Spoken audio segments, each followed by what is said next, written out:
Gratefulness is all consuming and it can rewire your brain for the better.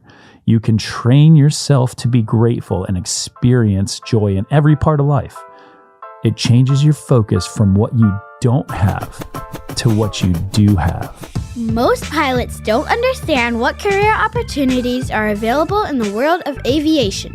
They're making career decisions based on advice from friends or posts on internet forums, meaning they are taking huge risks with their livelihood without having all the details. This podcast was created to help you understand the aviation industry so you can find your dream job. Let's get ready for Pushback. Here's your host and my dad, Nick Fialka. Hey everybody, it's Nick. And guess what? It's another solo episode. Here I am. There you are. We're going to have an awesome day today. And today is a little bit different. So I was walking through Target and I just was a little overcome with a feeling of thankfulness that I have a job at an airline and that I am super lucky to have it. And I was grateful. I found myself overwhelmed with gratitude that people have given me this opportunity. And it's super awesome. You know, my background is in helicopters. And so coming through this aviation world into the world of commercial aviation, first off, I grew up in a small town in North Carolina and nobody was a pilot. And I shouldn't have had the opportunity, but the military gave me that opportunity. And then getting into the commercial world, being a helicopter pilot 10 years ago, you'd never, ever find a helicopter guy unless he spent like 10 years working at a regional airline. And I'm just filled with gratitude. And that's awesome. But you know what? I was not always like that. Years ago, like 6 years ago, 7 years ago, I owned a successful business in Florida and I worked super hard, long hours, out in the sun. It was really hot. And I had a business partner and we just had friction between us and it just didn't work out. And it was very stressful. And a lot of people were telling me that I should get out of this job and sell my business and get into the airline world.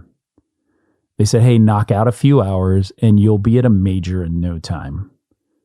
So I went from making some pretty serious money and I dropped it all and took the plunge. I was making $40,000 a year at the regional airline. At the time, I had 4 kids and a wife. My wife is a stay-at-home mom because we have so many kids. We would lose money by having those kids in daycare. So she stayed home and took care of those kids, and she's awesome for it. And now we got 5 kids, right? But the point is, I was making very little money, and it was really, really hard to keep our head above water. And I showed up at that regional airline going to make $40,000 a year, and I had a built-in chip on my shoulder. In my mind, everybody was telling me, you're just going to go for a touch and go at this regional. You're going to get a ATP. You're going to get a couple hours in the jet, and you're going to be at a regional, or you'll be at a major before you know it. So in my head, I was just there to move on. I went to an airline that had a flow, and I knew I was going to beat the flow. I knew that I was, they were telling me the flow was 4 or 5 years. I don't remember exactly what, but it was short. They had this guy, they called him Charlie Bucket, and Charlie Bucket was the guy who was going to be the fastest flow. And so in my head, I was just there for business, and I didn't need to make friends. I just needed to put my head down, get this thing done, and move on. And so let me tell you what happened. First off, I made a friend because I had this awesome sim partner named Grant, and we're still friends today. And a handful of other cool people that were in my class, a couple Chris's, and a Luke and a bunch of great people that I just wish you all could meet because they're great. But after I finished OE and I was ready to get to the line, I spent 6 months on reserve in Chicago. Doesn't sound like a big deal, except for the fact that I lived in Pensacola.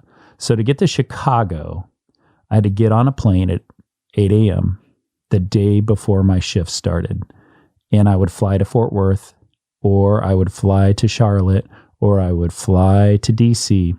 And then I would sit around for a few hours, and then I would fly to Chicago. And then I take an 1.5-hour train to my crash pad and just be there the day prior. That also doesn't sound like really a big deal, except for the fact that for the 3 days or 4 days that I was on reserve, I was not flying because I was in the upper mid tier of that reserve bank of people. I was not senior enough to hold the line, but the people that got called first for reserve to fly, they were like the junior pilots. And I was too far away from it. I didn't consolidate. I didn't get my 100 hours and they had to extend me. It was just miserable. So I spent 6 months, and at the end of 6 months, I had something like 105 hours. And then things started to change. I could finally hold the line, and I was just miserable as could be. I got this line in Chicago, and I was leaving the day before because I had a 2-leg commute. I'd get flying for a couple of days, and then I'd have to spend the night in Chicago at the end of my 3-day or the end of my 4-day, and then fly back to Pensacola. So I'd have 18 days of work, but I'd really only be home like 6 or 7 days out of the month because of this 2-leg commute. You know, shame on me for not living in base, but just kind of how it was, and I didn't anticipate it. I was rocking and rolling. I banged out a bunch of hours, and I felt like things were going good for about 6 months. And I knew I was close to getting a call. Like I just felt it, right? It was my spidey senses were telling me I was going to get this call. And so I was just, updating my apps and all those things, but I never got the call. 6 months in, I get done with a trip, and I'm sitting at the Centurion Lounge, the Amex Centurion Lounge. My phone rings, and it's a friend, and I'm like, "Hey man, what's up? What can I do for you?" And he says, he's a Navy guy, and he says, "Oh, it's not what I can do for you. It's what you can do for me." Or reverse that, or whatever it is. Anyway, he said, "I got some bad news. You have to go deploy to Africa." And that kind of wrecked everything. My wife was pregnant, and we were just about to have this baby. And here I was going to be deployed for almost an entire year. And all of my entire plan was falling apart around me. And man, I was about as miserable as it gets.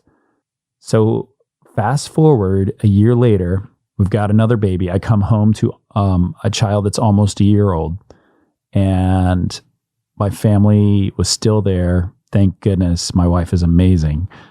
And so I got back in the cockpit at my company and went through another long-term training, right? Spent time getting qualified back in the 145, the Embraer 145. And I got to the line ready to kill and crush hours in February 24th of 2020. It was going to be great. It was going to be awesome. And I was ready to go. And guess what happened in March of 2020? The entire world stopped. COVID happened, and everything, like flying, just stopped. Months later, there's still no flying. July, the furlough notices come out. I didn't get furloughed because I was relatively senior because I took a year off of flying. And I made a phone call to a mentor of mine, and I was talking about how lousy it was and how it was BS and how my timing was so bad and poor me. And I am, all this wasn't supposed to happen. And that guy, he read me the riot act. He set me straight. He gave me this come to Jesus talk, and he said, "Listen, you've got a job. You're getting paid. You are not furloughed. Quit being so entitled. Put your head down. Crush as many hours as you can when you can. Nobody's flying right now. And so during this COVID time, you work hard to make yourself better.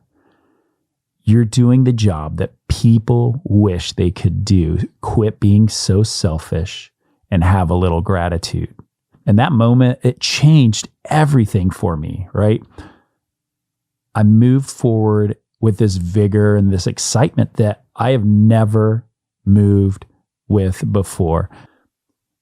So I've been talking for about 10 minutes all to get to this point about having a little gratitude. And I want you to know the thing that he said to me when he told me to quit being selfish and have a little gratitude, like that moment changed everything for me, right? I started moving forward with this vigor and excitement for my job that I had not had before, because I had this moment, like something, the switch, it like turned. And I knew that I just needed to change my mindset and have some gratitude. So let's talk about gratitude, okay? There is something that we know about everybody we meet, no matter where we meet them. First, every single person we meet wants to be happy. That's all we want. Like that's the human condition, right? We're on this constant movement toward happiness. Happiness is not gratefulness, all right? We all know those people that could have like all the things, the big house, the boat, the cars, all those things.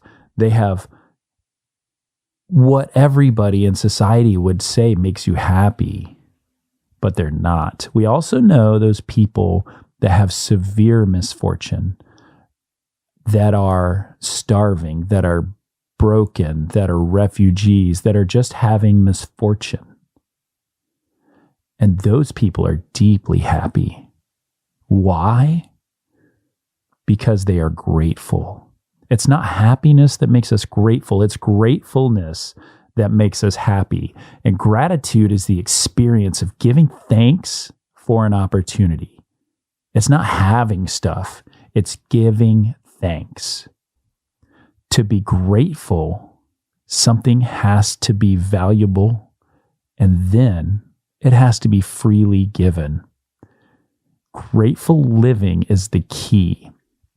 We are becoming aware that every moment is a gift. And when you understand that you have not earned it, you have not bought it, you have no assurances, but it is the thing that is most valuable.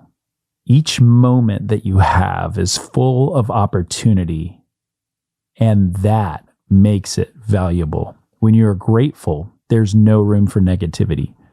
Gratefulness is all-consuming, and it can rewire your brain for the better.